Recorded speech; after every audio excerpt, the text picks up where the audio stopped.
5 साल की बेटी बाजार में गोलगप्पे खाने के लिए मचल गई। किस भाव से दिए भाई? पापा ने सवाल किया। गोलगप्पे वाले ने जवाब दिया, 10 रुपए के 8 दिए साहब। पापा को मालूम नहीं था गोलगप्पे इतने महंगे हो गए हैं। जब वे खाया करते थे तब तो 5 रुपए के 10 मिला करते थे। पापा ने जेब में हाथ डाला, 15 रुपए बचे थे। बाकी रुपए घर की जरूरत का सामान लेने में खर्च हो गए थे। उनका गांव शहर से दूर है। 10 रुपए तो बस के किराए में लग जाने हैं। नहीं भाई, 5 रुपए में 10 दो तो ठीक है, वरना नहीं लेने। ये सुनकर बेटी ने मुंह फुला लिया और बोली, अरे अब चलो भी पापा, नहीं लेने इतने महंगे। पापा के माथे पर चिंता की लकीरें उभर आई। अरे खा लेने दो ना साहब, अभी आपके घर में है तो आपसे लड़कर भी खा सकती है।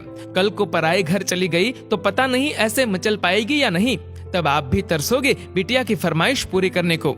गोलगप्पे वाले के शब्द थे तो चुभने वाले, पर उन्हें सुनकर पापा को अपनी बड़ी बेटी की याद आ गई, जिसकी शादी उन्होंने 3 साल पहले एक खाते पीते पढ़े लिखे परिवार में की थी। ससुराल वालों ने पहले साल से ही उसे छोटी छोटी बातों पर सताना शुरू कर दिया था। 2 साल तक वह मुट्ठी भर भर के रुपए उनके मुंह में ठूसता रहा, पर उनका पेट बढ़ता ही चला गया और अंत में एक दिन सीढ़ियों से गिरकर बेटी की मौत की खबर ही मायके पहुंची।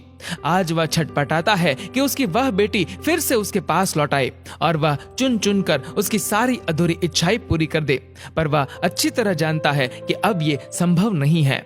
दे दूं क्या बाबूजी? गोलगप्पे वाले की आवाज से पापा की तंद्रा टूटी। गोलगप्पे वाले से बोले, रुको भाई 2 मिनट। पास ही में किराने की दुकान थी जहां से उन्होंने घर के लिए जरूरत का सामान खरीदा था। वे तुरंत उस दुकान पर गए और खरीदी गई 5 किलो चीनी में से 1 किलो चीनी वापस की तो 40 रुपए जेब में बढ़ गए। फिर ठेले पर आकर पापा ने डबडबाई आंखें पोंछते हुए कहा, अब खिला दे भाई। हाँ, तीखा जरा कम डालना, मेरी बिटिया बहुत नाजुक है। ये सुनकर 5 वर्ष की गुड़िया जैसी बेटी की आंखों में चमक आ गई और उसने पापा का हाथ कसकर पकड़ लिया। जब तक बेटी हमारे घर है उसकी हर इच्छा जरूर पूरी करे, कोशिश करे उसे हर संभव खुशी देने की। क्या पता शादी के बाद उसकी कोई इच्छा पूरी हो पाए या ना हो पाए। ये बेटियां भी कितनी अजीब होती है, जब ससुराल में होती है तब मायके जाने को तरसती है, सोचती है कि घर जाकर माँ को ये बताऊंगी, पापा से ये मांगूंगी, बहन से ये कहूंगी, भाई को सबक सिखाऊंगी और मौज मस्ती करूंगी।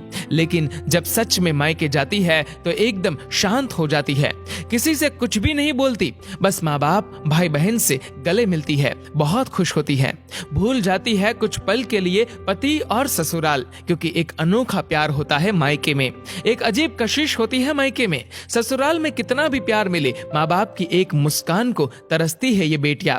ससुराल में कितना भी रोए पर मायके में एक भी आंसू नहीं बहाती ये बेटियां, क्योंकि बेटियों का एक भी आंसू माँ बाप भाई बहन को हिला देता है, रुला देता है।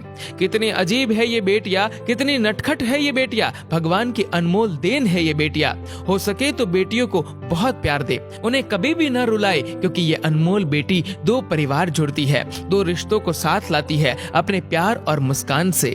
ईश्वर से प्रार्थना यही है कि सभी बेटियां खुश रहे हमेशा, भले ही वो मायके में हो या ससुराल में। खुशकिस्मत है वो लोग जो बेटी के बाप है, उन्हें भरपूर प्यार दे, दुलार करे और यही व्यवहार अपनी पत्नी के साथ भी करे, क्योंकि वो भी किसी की बेटी है जो अपने माँ बाप का घर छोड़कर आपके साथ पूरी जिंदगी बिताने आई है।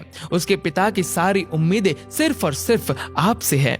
दोस्तों, इस वीडियो को लेकर आपकी क्या राय है नीचे कमेंट करके जरूर बताएगा और अगर आपको ये वीडियो अच्छा लगा हो तो इस वीडियो को लाइक करेगा, शेयर करेगा ज्यादा से ज्यादा लोगों तक और ऐसे ही और भी इंस्पिरेशनल वीडियोस के लिए सब्सक्राइब करें हमारे यूट्यूब चैनल को और फेसबुक पर फॉलो करें हमारे पेज को। धन्यवाद।